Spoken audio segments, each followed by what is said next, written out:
बच्चों अभी हम स्टार्ट कर रहे हैं लेक्चर नंबर 3। ये टोटली थियरी पॉइंट है, लेकिन लेक्चर नंबर 4 के लिए ये बेसिक वर्जन है। तो आप पहले बहुत शांति से स्टेप बाय स्टेप समझना। सबसे पहले हम इसमें जो डिस्कस करने वाले हैं cash and bank column cash book. तो आप बोलोगे सर बैंक कॉलम, अभी कैश बुक में 2 कॉलम रखेंगे, एक कैश एंड दूसरा है बैंक। तो बच्चों सबसे पहले ये पॉइंट ध्यान में रखना है, बैंक मतलब बैंक अकाउंट, आपका जो बिजनेस का बैंक अकाउंट होगा वो आप मेंटेन करोगे। उसमें कितने चेक आए गए, कहाँ पैसे आपने बैंक में से पेमेंट किया है या पेमेंट रिसीव हुआ है, वो सारे रिकॉर्ड आप कहाँ करोगे, कैश बुक में करोगे। पहले के लेक्चर में हमने डिस्कस किया था डिस्काउंट, क्या किया था, डिस्काउंट एंड कैश कॉलम के रिलेटेड बात हुई थी। तो बच्चों सबसे पहले स्टार्ट करते हैं। तो आप बोलोगे सर यहाँ पे जो है, तो पहले थोड़ी थियरी है वो पढ़ लेते तो समझने में इजी रहेगा। In this type of cash book additional column bank is inserted on both the side of simple cash book. Simple cash book में खाली कैश होता है, इसमें बैंक एंड कैश 2 होगा। This column is keep the record of a transaction with the bank के related transaction record करते हैं। अभी बच्चों हम आगे देखना शुरू करते हैं, फॉर्मेट देख लेते हैं एक बार और उसके बाद आगे बढ़ते हैं। थोड़ा बैंक ओवरड्राफ्ट किसको बोलेंगे वो डिस्कस कर लेंगे, कॉन्ट्रा एंट्री किसको बोलेंगे वो डिस्कस कर लेंगे। तो बच्चों आप फॉर्मेट देख ही पा रहे हो, डेट पर्टिकुलर, वहां पे लिखेंगे रिसिप्ट नंबर, लेजर फोलियो, उसके बाद है कैश अमाउंट, बैंक अमाउंट, उसके बाद फिर से वही सब कुछ, लेकिन यहाँ लिखेंगे पेमेंट नंबर, वाउचर नंबर लिखा जाएगा, लेजर फोलियो, और बाद में सेम क्रेडिट साइड पे लिखा जाएगा। ये है फॉर्मेट बच्चों। सबसे पहले वो अच्छी तरह नोटबुक में लिख लो। उसके बाद एक छोटा सा पॉइंट देख लेते हैं, बैंक ओवरड्राफ्ट।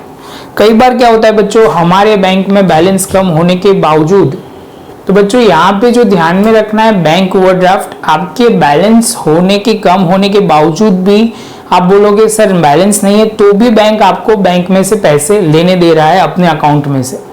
तो बैंक सेवा नहीं कर रहा बच्चों, वो क्या कर रहा है, आप पे इंटरेस्ट चार्ज करेगा।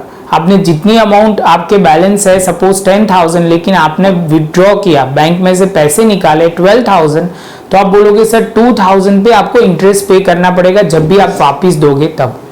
तो बच्चों पहले पढ़ते हैं, when the trader make the agreement with the bank to withdraw more than the balance in his account up to fixed amount, such facility is known as a bank overdraft।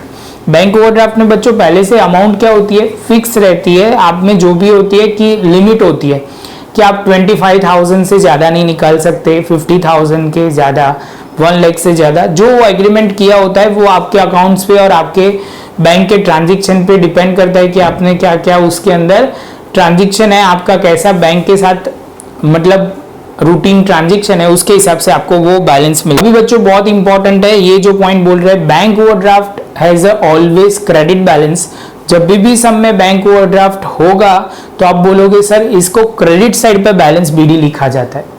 ध्यान में रखना, bank overdraft का balance credit होता है। दूसरा important, cash का always debit होता है। कैश कॉलम का ऑलवेज बैलेंस डेबिट होता है, मतलब डेबिट साइड का टोटल करोगे, क्रेडिट साइड पे डिफरेंस आएगा, वो होता है। कैश का कहीं पे भी बैंक का जो होगा, फिर से एक बार बोल रहा हूं, कैश का फिक्स होता है, डेबिट साइड का टोटल करोगे, क्रेडिट साइड पे डिफरेंस आएगा। लेकिन बैंक का कोई भी जगह डिफरेंस आ सकता है। बैंक का यहाँ टोटल करोगे तो कई बार क्रेडिट साइड का टोटल ज्यादा होता है, बैंक का डेबिट साइड का टोटल ज्यादा होता है। बैंक का डेबिट साइड का टोटल ज्यादा होगा तो बैंक बैलेंस बोला जाएगा। बैंक का क्रेडिट साइड का टोटल ज्यादा होगा तो आप बोलोगे सर बैंक ओवरड्राफ्ट बोलोगे। क्या बोलोगे बच्चों, बैंक ओवरड्राफ्ट। आपको लिखना नहीं है, ये सब कुछ समझना है। लिखना क्या है वो आप बैलेंस लिख सकते हो, वो बैंक ओवरड्राफ्ट ऐसे नोटबुक में नहीं लिखना है। मतलब फिर से एक बार बोल रहा हूं, इसके अंदर जब सम कैलकुलेट करोगे तब यहाँ पे बैंक ओवरड्राफ्ट है ऐसा नहीं लिखना है। आपको बैलेंस बीडी सीडी वही प्रॉपर लिखना है, balance brought down carried down वही सीखना है। ध्यान में रहेगा इतना पॉइंट। इसके बाद जो इंपॉर्टेंट पॉइंट है वो जो मुझे बोलना पड़ेगा, Contra entry transaction. Contra entry transaction क्या होता है कि एक ही ट्रांजेक्शन में अब बैंक में भी इफेक्ट आती है और कैश में भी इफेक्ट आती है, तो वो ध्यान में रखना है। ये इसको बोलते हैं contra entry transaction. Contra entry transaction means such financial transaction in which cash and bank both account is affected get मतलब एग्जाम्पल आपको देते हैं, कैश विड्रॉ फ्रॉम बैंक और cash deposited in the bank. This type of transaction in recorded in the both the side of book cash book when the cash and bank column of cash kept. जब भी आप बोलोगे cash column में bank और cash दो column maintain करोगे, तब भी आपको दोनों कॉलम का ध्यान रखना है, दोनों कॉलम का पॉइंट आपको फोकस रखना है, वहां पे आपको इफेक्ट आएगी. एक डेबिट साइड पे होगी, एक क्रेडिट साइड पे होगी, ऐसा कुछ इफेक्ट आ सकता है. उसके बाद बच्चों लास्ट में we have to sing such cash and bank column cash book serves the purpose of cash account and bank account. अभी जो मेन लाइन है, ये लाइन पढ़ने के लिए मैं बोल रहा हूँ. Contra transaction affected only cash and bank. यहां से आपको ध्यान से समझना है, contra transaction affect only cash and bank, hence the posting not required but C will be written in the ledger folio LF column. आपको कॉलम में क्या लिखना पड़ेगा, लेजर फोलियो में बच्चों ध्यान में रखना है, आपको यहाँ पे C लिखना पड़ेगा, कॉन्ट्रा का C.